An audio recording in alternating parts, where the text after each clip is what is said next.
क्या आपको भी ये लगता है कि आपके दिमाग में ऐसे ख्याल अक्सर आते हैं जो आपको डिमोटिवेट करते रहते हैं, और कभी कभी तो सिचुएशन ऐसी हो जाती है कि आप खुद को रिजेक्टेड फील करते हो। ऐसा इसलिए होता है क्योंकि हम में से अधिकतर लोगों को ये पता ही नहीं होता कि इस तरह की कंडीशन से हम बाहर कैसे निकलें और इस सिचुएशन को हम हैंडल कैसे करें। बचपन से ही हमें क्या अच्छा है, क्या बुरा है, हमें क्या करना चाहिए और क्या नहीं करना चाहिए, ये सब तो सिखाया जाता है, पर ये नहीं सिखाया जाता कि हाउ टू थिंक करेक्टली, क्योंकि हमारे सोचने का सही तरीका हमें हमारी लाइफ की प्रॉब्लम से डील करना सिखाता है। इसलिए आज हम बात करने जा रहे हैं द रूडेस्ट बुक एवर की, जिसके ऑथर हैं श्वेताब गंगवार, जो हमें अपनी बुक में ऐसे लाइफ लेसन्स देते हैं जो एक स्ट्रॉन्ग माइंडसेट और थिंकिंग प्रोसेस को डेवलप करते हैं। वीडियो में आगे बढ़ने से पहले अगर आप हमारे चैनल पे नए हैं तो चैनल को सब्सक्राइब करना ना भूलें। People are weird. Author Shwetab कहते हैं कि लोग अजीब होते हैं। वो कहते हैं कि अगर आपके सामने एकदम से एक शेर आ जाए तो आप क्या करेंगे?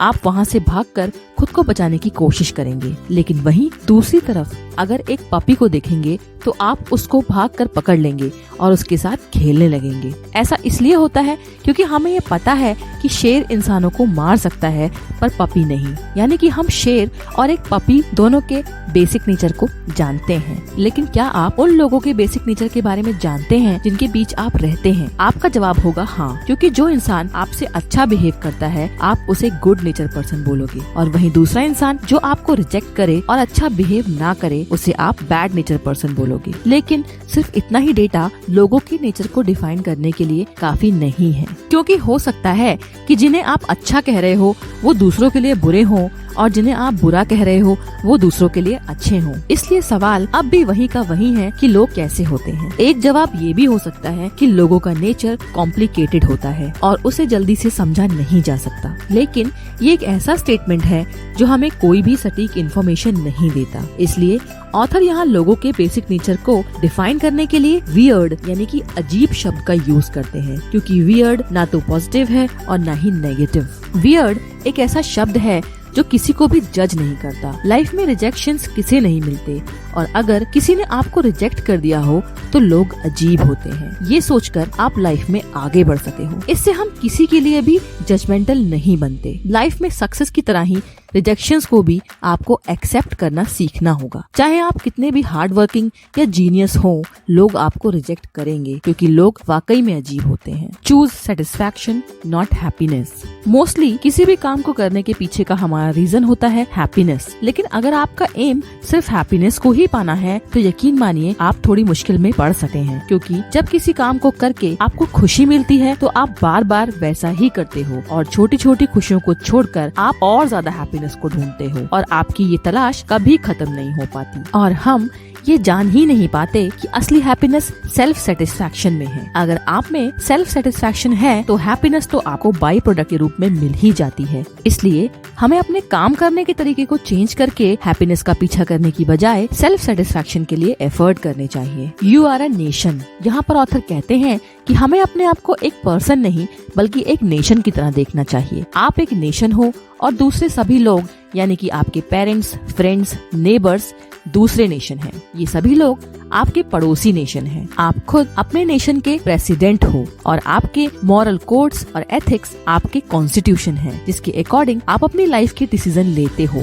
आपका सेल्फ कंट्रोल आपके नेशन की सिक्योरिटी फोर्सेस हैं, और आपकी अनवांटेड डिजायर्स और अर्जेस वो टेररिस्ट हैं जो आपके नेशन को परेशान करते हैं। अगर आप अपने नेशन को ग्रो करना चाहते हो तो आपको अपने अनवांटेड डिजायर्स और अर्जेस के टेररिस्ट को अपनी सिक्योरिटी फोर्सेस यानी कि आपके सेल्फ कंट्रोल से खत्म करना होगा, और एज अ नेशन अपनी सेल्फ रिस्पेक्ट के लिए अपने एथिक्स और मॉरल कोड्स को और मजबूत करना होगा। आपको ये भी याद रखना होगा कि एक राष्ट्र के रूप में आप खुद को तो कंट्रोल में रख सकते हो पर दूसरों को नहीं, क्योंकि वो खुद एक अलग नेशन है। Don't seek approval. ऑथर कहते हैं कि बचपन से हमारी एक आदत ये होती है कि हम खुद को अच्छा या बुरा दूसरों के डिसीजन के बेसिस पर मानते हैं। एग्जाम्पल के लिए आपने एग्जाम में बहुत अच्छा परफॉर्म किया है पर आप एप्रिसिएशन के लिए टीचर्स के अप्रूवल का वेट करते हो, क्योंकि आपके लिए खुद को सक्सेसफुल प्रूव करने के लिए टीचर का एप्रिसिएशन ज्यादा इम्पोर्टेंस रखता है। यानी कि आप टीचर को पावर देते हो ये बताने की कि आप में काबिलियत है भी या नहीं। इसलिए हम सेल्फ सेटिस्फैक्शन से ज्यादा दूसरों की अप्रूवल पर डिपेंड हो जाते हैं और उनका अप्रूवल पाने के लिए हम खुद की आइडेंटिटी को छोड़कर दूसरों के हिसाब से काम करने लग जाते हैं। इसलिए ऑथर का कहना है कि हमें अपनी आइडेंटिटी को बचाने के लिए सेल्फ अप्रूवल और सेटिस्फैक्शन की आदत डालनी होगी। Learn how to think. बचपन में हमें जब भी कुछ जानना होता था तो हमसे बड़े लोग हमें उसकी इन्फॉर्मेशन दे देते थे, जिससे हम सेटिस्फाइड हो जाते थे और खुद सोचने की बजाय उसे ही सच मान लेते थे। आज भी हमारी आदत वही है। हम खुद की सोचने की शक्ति को इग्नोर कर देते हैं और दूसरों की इन्फॉर्मेशन पर डिपेंड हो गए हैं। आज कोई भी इन्फॉर्मेशन सिंगल क्लिक में अवेलेबल है, इसलिए एक ऑप्शन पसंद न आने पर हमारे पास बहुत से और ऑप्शन खुले रहते हैं। हम खुद सोचने की बजाय दूसरों की इन्फॉर्मेशन पर डिपेंड होकर रह गए हैं। इसका मतलब ये बिल्कुल भी नहीं है कि आप इन्फॉर्मेशन लेना बंद कर दो। इसका मतलब सिर्फ इतना ही है कि इन्फॉर्मेशन लेने से पहले और बाद में थोड़ा सोचो कि जो इन्फॉर्मेशन आप ले रहे हो वो रेलिवेंट है भी या नहीं। अगर वो रेलिवेंट है तो क्या आपको अपनी नीड के अकॉर्डिंग कुछ चेंजेस करने की जरूरत है या नहीं, क्योंकि कुछ बातें ऐसी भी होती हैं जो 100% हमारे नीड के अकॉर्डिंग नहीं होती।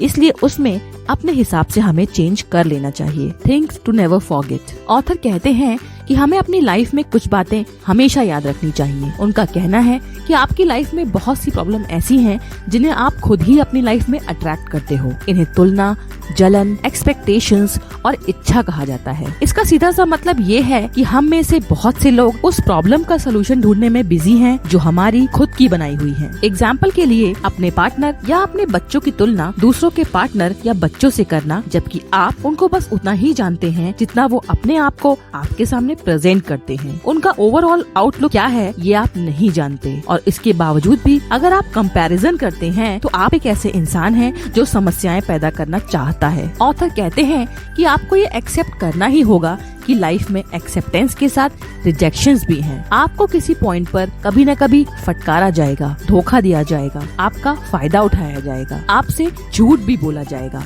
आपको हराया जाएगा और अपनी लाइफ में आप खुद भी दूसरों को ये सब फील करवाएंगे। आप समझदार तभी बन सकते हैं जबकि आप अपनी गलतियों को एक्सेप्ट करेंगे, ना कि उन्हें इग्नोर करके। आपके हर तरह के पेन की एक ही दवा है और वो है एक्सेप्टेंस, और उसी से आपका पेन और प्रॉब्लम दोनों ही कम होते हैं। The rudest book ever. इस किताब में हमें सोचने का एक नया तरीका सिखाया गया है। यहाँ इस किताब में ऑथर हमें उन बातों पर दोबारा सोचने के लिए कहते हैं जिन्हें हमें बचपन से ही सिखाया गया है कि वो सही हैं। ये बुक दूसरे से अप्रूवल लेने की आपकी आदत को दूर करने में आपकी हेल्प करेगी। ये किताब आपके एक नए नजरिए को डेवलप करती है। ऑथर श्वेता गंगवार ने इस किताब में कई कॉन्सेप्ट्स को समझाने के साथ ये बताया है कि रिजेक्शंस कॉमन है और लोग अजीब हैं और हम नहीं जानते कि उनके अंदर क्या चल रहा है। इससे रिजेक्शंस का सामना करना बहुत ही आसान हो जाता है। तो ये थी कुछ इम्पोर्टेंट बातें द रूडेस्ट बुक एवर से। ऐसे ही इंस्पिरेशनल थॉट्स और मोटिवेशनल बुक समरीज के लिए